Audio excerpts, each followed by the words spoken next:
Ayat terakhir-terakhirnya adalah ya bani Adam, wahai anak Adam, kita dipanggil semuanya.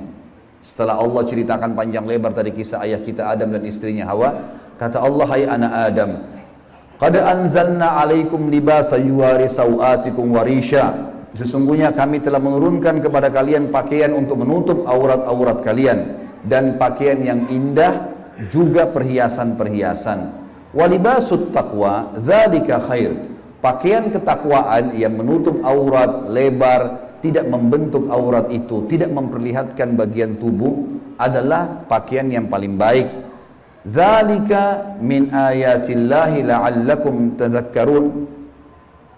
La'allahum yatadhakkarun. Dzalika min ayatillahi la'allahum yatadhakkarun. Itulah ayat-ayat dari Allah, mudah-mudahan mereka mengingatnya, anak cucu Adam. Wa ya bani Adam, wahai anak-anak Adam, ya bani Adam, la yaftinannakumus syaitan. Ini peringatan Allah kepada kita semua. Jangan sampai syaitan menipu kalian lagi. Kama akhraja abawaikum minal jannah, sebagaimana dia telah berhasil mengeluarkan kedua orang tua kalian, Adam dan istrinya Hawa, dari surga. Yanzi'u anhuma libasahuma liyuriyahuma sawatihima, yang akhirnya membuat baju keduanya terlepas. Kata ulama tafsir, godaan syaitan yang pertama, bagaimana orang terbiasa terbuka auratnya sehingga menggoda orang lain, sebagaimana digodanya ayah kita dan ibu kita dulu.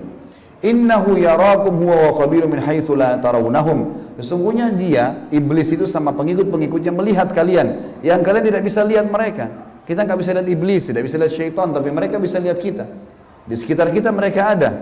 Inna ja'alna syayatina awliya lil ladzina la yu'minun. Dan kami jadikan orang-orang atau syaitan-syaitan pemimpin dan teman-teman orang-orang yang tidak mau beriman. Jadi ayat-ayat yang panjang lebar tadi teman-teman sekalian, mohon maaf ini agak panjang tadi saya bacakan, karena memang di situ inti yang kita ingin jelaskan. Kalau ayat kita manusia pertama pernah lihat malaikat, pernah lihat iblis, tahu iblis itu musuh, tapi pernah melakukan pelanggaran. Dan Adam alaihissalam pada saat itu taubat kepada Allah. Dan Allah sudah bongkar siapa tuh syaitan, disuruh jadikan sebagai musuh. Tahu musuh teman-teman? Kalau saya lagi pegang pedang, syaitan lagi pegang pedang, musuh saya lagi pegang pedang di medan perang, saya harus berhati-hati menangkis serangan atau menyerang. Kalau saya diam, diserang tidak nangkis, saya akan dibunuh. Syaitan akan selalu berusaha, targetnya adalah menyesatkan, membunuh manusia. Kalau kita lepas misalnya daerah dada terbuka sedikit, dibelah sama dia nggak akan coret, dia akan tusuk, berusaha supaya kita mati. Orang dibuat-buat dosa, begitu buat dosa, dibuat putus asa supaya bunuh diri lah dia. Sampai mati. Bagaimana syaitan bisa membunuh anak Adam itu?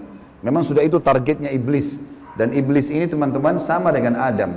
Sekarang kita ini semua anak cucunya Adam. Iblis punya anak cucu sebanyak ini. Kerjanya disesatkan oleh iblis supaya menyesatkan anak Adam. Selalu mereka lakukan itu teman-teman sekalian. Maka Allah mengingatkan kepada kita dengan hati-hati sekali. Ingat, jangan jadikan syaitan itu sebagai teman-teman kalian. Dan perlu teman-teman tahu, jin ini lebih banyak jumlahnya dari manusia ya. Lebih banyak. Iblis tadi yang kita sedang bahas, salah satu dari golongan jin. Jadi ada jin-jin yang lain. Allah ceritakan dalam surah jin khusus. Surah nomor 72 bicara masalah itu. 18 ayat pertama, itu Allah menceritakan tentang masalah adanya jin-jin beriman. Jadi di alam jin ada jihad, ada dakwah. Tetapi kepada syaitan, dan syaitan ini golongan fasik dan golongan kafir dari jin. Ada jin mukmin, ada jin fasik, ada jin kafir, sama manusia. Ada manusia beriman, ini yang beriman manusia, dan jin yang beriman tidak akan interaksi. Kalau golongan fasik dari manusia dan golongan kafir, fasik maksudnya muslim tapi masih banyak dosanya. Di alam jin juga ada jin fasik, muslim tapi banyak dosanya, dan ada kafir. Di alam jin, fasik sama kafir ini namanya syaitan. Jadi semua syaitan pasti jin, tidak semua jin itu syaitan. Bisa ditangkap ini ya? Oke. Ini pemahamannya. Nah, syaitan ini dipimpin oleh iblis. Jadi iblis bukan raja jin, tapi raja syaitan. Teman-teman sekalian, semua syaitan kita disuruh jadikan musuh. Kalau datang, diusir. Kalau kita ganggu syaitan, atau syaitan ganggu kita, kalau kita diganggu oleh syaitan, maaf, bahasanya gini, kalau kita diganggu oleh syaitan, tadi saya keliru ucapinnya, kalau kita diganggu oleh syaitan, kita harus usir. A'udzu billahi minasyaitonir rajim. Mulai ada malas ibadah, mau buat dosa, mau buat zina, a'udzu billahi minasyaitonir. Syaitan lagi datang nih godain. Saya berlindung kepada Allah dari syaitan yang rajim. Rajim itu dirajam, teman-teman. Jadi kalau bahasa Indonesia terjemahan terkutuk itu sebenarnya kurang tepat itu. Tepatnya rajim itu adalah dirajam. Rajam itu malaikat ambil panah api dipanahin dia. Jadi kalau kita diganggu oleh syaitan kita bilang a'udzubillahi minasyaitonirrajim, itu Allah datangkan malaikat bunuh syaitan itu yang sedang goda kita. Dirajam dia, dilempar dengan panah-panah api. Seperti Allah bilang dalam surah Al-Mulk, wa ja'alnaha rujuman lisyayatin. Dan kami jadikan bintang-bintang itu sebagai panah-panah untuk mematikan syaitan-syaitan. Jadi nggak boleh berteman, nggak boleh menikah, nggak boleh interaksi, nggak boleh apa-apa. Mereka punya dimensi waktu yang berbeda. Tidak boleh lintas alam. Teman-teman, kita ini manusia. Manusia sudah Allah ciptakan makanan kita. Makanan kita inilah daging, ini ayam, ada sayur-sayuran, ada buah-buahan yang kelihatan depan mata. Yang manusia bisa cocok tanam, bisa ternak, itu makanan kita. Inilah kita, inilah baju kita, inilah penglihatan kita yang kita bisa lihat, inilah bangunan rumah kita dan masjid kita. Ini alam kita, teman-teman. Untuk membuat manusia lain suka dengan kita, simpatik, ada cara manusiawi. Ya, punya pintar dalam berbicara, punya prestasi dunia, berpendidikan kah, kaya kah, suka membantu kah, ada caranya. Jangan pindah lintas alam nih. Orang-orang yang jadi dukun, jadi peramal, jadi penyamun, ini lintas alam. Dia pergi ke jin-jin itu, minta tolong. Dan ini tidak boleh. Pindah ke alam mereka tidak boleh. Dilarang sama Allah. Kalau kita pindah ke alam mereka, kita akan ditipu nanti. Kalau jin beriman, tidak akan kerjasama sama manusia. Tapi syaitan ini kerjasama sama manusia. Ingat, kita pemimpin, garis bawahi kalimat ini. Jadi, orang-orang yang jadi dukun itu kalau mereka pergi ke bersemedi di gua, di pinggir pantai, manggil-manggil wahai dewa, wahai penjaga ini, apalah di Indonesia, ini Roro Kidur lah atau apa semua dipanggil Gondoruo, Tuyul. Ini semua teman-teman bahasa yang diucapkan oleh manusia karena tidak paham kedudukan dia. Dia kalau lagi bersemedi di situ, syaitan yang lewat di sekitar tempat itu muter-muter lihat, ini manusia, ini pemimpin saya ini. Nggak bisa, dia mengalahkan manusia nggak bisa.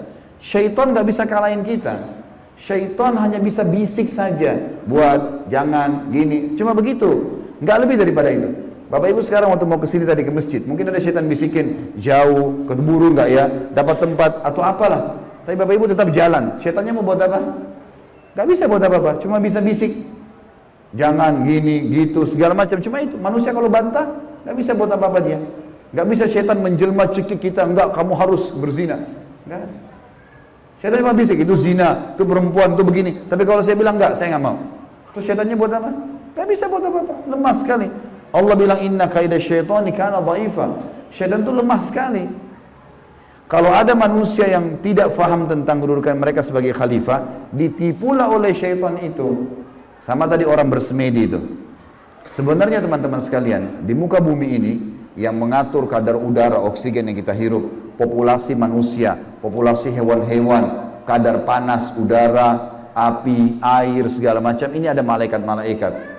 Teman-teman kalau mau baca surah Al-Ma'arij dan surah Al-Buruj, surah nomor 77 dan surah nomor 79, di situ disebutkan panjang lebar tentang tugas-tugas malaikat. Jadi yang urus lautan, urus gunung, urus tumbuh-tumbuhan, semua ini malaikat, makhluknya Allah. Rukun iman kita yang kedua, kita harus yakin mereka ada.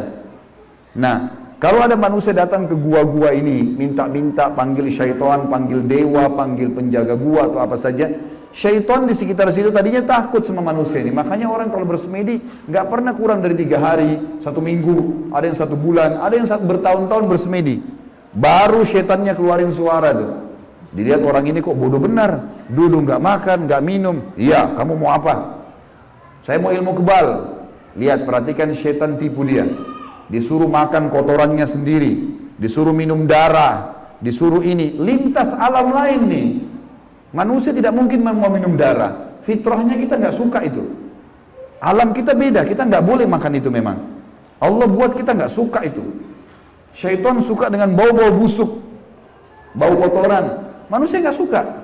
Syaitan suruh manusia ini ikuti dia, suruh bersemedi. Dan ini disebutkan teman-teman, sebab turunnya surah jin ini karena ada orang-orang Arab jahiliyah dulu. Mereka ini teman-teman kalau mau kalau lagi perjalanan bagi safar, kepala sukunya, kepala kafilah, kepala perjalanan itu kalau sudah istirahat di satu lembah, dia tiba-tiba keluar, dia ambil setengah bekal makanan, dia bawa ke tengah-tengah lembah, lalu dia bilang begini, wahai penjaga lembah, ini setengah bekal kami, jangan ganggu kami ya. Ini perkataan siapa? Perkataan kepala kafilah tadi. Maka Allah bongkar dalam Al-Quran, dalam surah jin, Allah katakan 18 ayat pertama diantaranya fazaduhum rahaqa. Maka setan-setan di sekitar lembah itu semuanya makin mengerjai mereka, makin jadi itu.